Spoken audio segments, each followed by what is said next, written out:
Thank you, Joel. Hi, everyone. So, my job over the next few minutes is really just to help set a little bit of context that will help you guys over the next few days. To start off with, that's me. 10 years ago, I was busy very enthusiastically attempting to increase the recycling rates on my college campus in Philly. These efforts are and were very important, but nevertheless, they're a great example, I think, of what Joel referred to as sort of incremental changes. At the time, I was very much aware that there was a problem with our materials economy, with how we manage resources, how we made and used products, and what we did with the materials afterwards. And we, of course, knew that it would take much more than walking around in green bodysuits and convincing freshmen to recycle. But what we didn't know was what the bigger picture was. We didn't yet have a compelling systemic vision for what we were aiming towards. At that point, the concept of a circular economy was pretty much unheard of and definitely not accessible to us as students. In the past 9 years, the Ellen MacArthur Foundation has played a part in promoting the idea of a circular economy and mobilizing businesses, governments, and learners towards action. None of us could have really predicted just how far this idea has come and how much traction it's gained just in the last decade.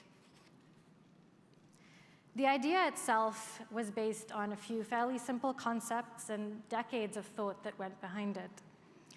Waste does not exist in nature, so why should it exist in our economy? Waste and pollution are created by decisions that are made at the design stage.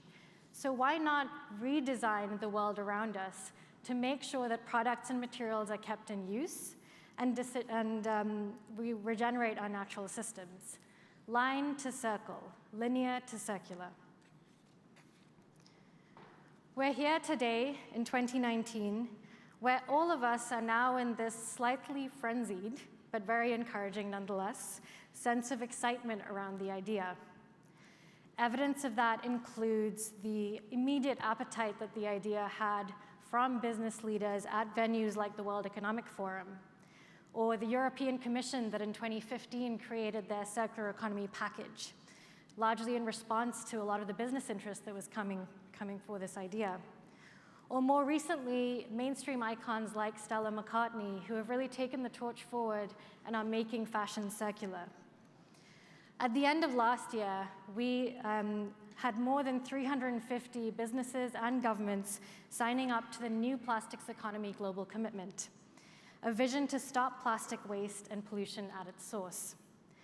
Through strong and complementary collaboration with influential international NGO WWF and their Resource Plastic Initiative, these corporate commitments will be turned into meaningful, measurable, and transparent actions.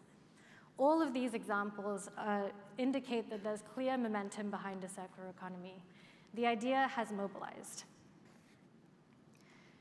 Given all of that, what is it about this circular economy concept? Why do we think it's attracted so much attention and really caught the imagination of all sorts of people? And most importantly, what actually makes this idea compelling for the North American context? First and foremost, I think it's about the fact that circular economy makes business sense. At its core, the idea of a circular economy has always attracted business because it's profitable. So much so that stalwarts of American manufacturing, like Caterpillar, have been doing this since the 70s with their remanufacturing business. Caterpillar's reman business in 2015 had more than 9 global locations and employed more than 3,600 people. This was an idea for them that gave them a business advantage. In the simplest of terms, they were basically doing circular economy before it was cool.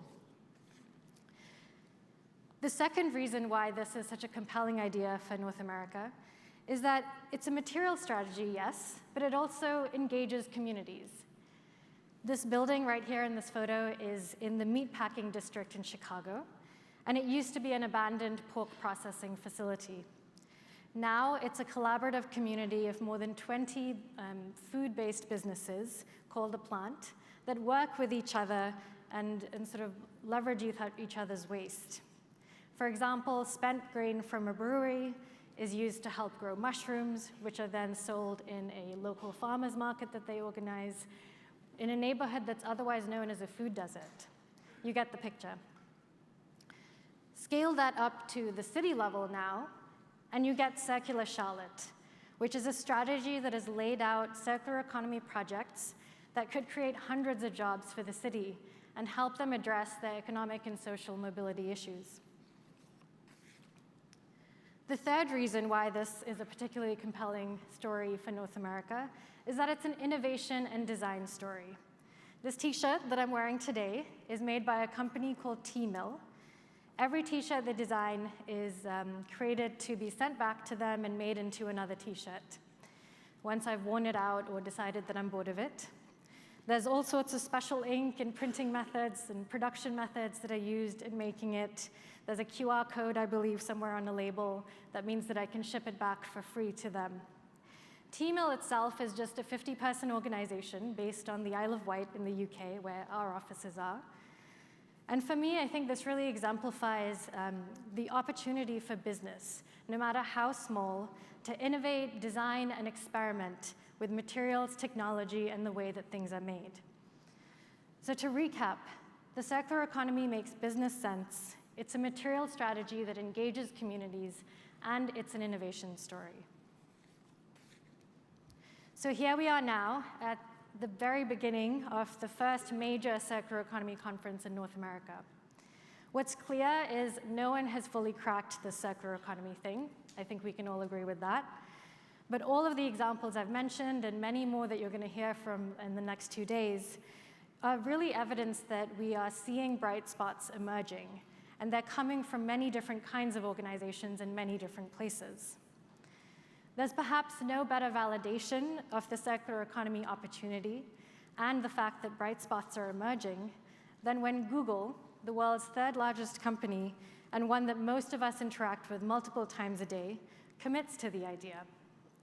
Over the past several years, the foundation has been working very closely with Google to explore a range of topics related to the circular economy, from consumer electronics to urban planning to plastics to even artificial intelligence with Google. And here to talk about why they are embracing circular economy is Kate Brandt, Google's sustainability officer. Thank you.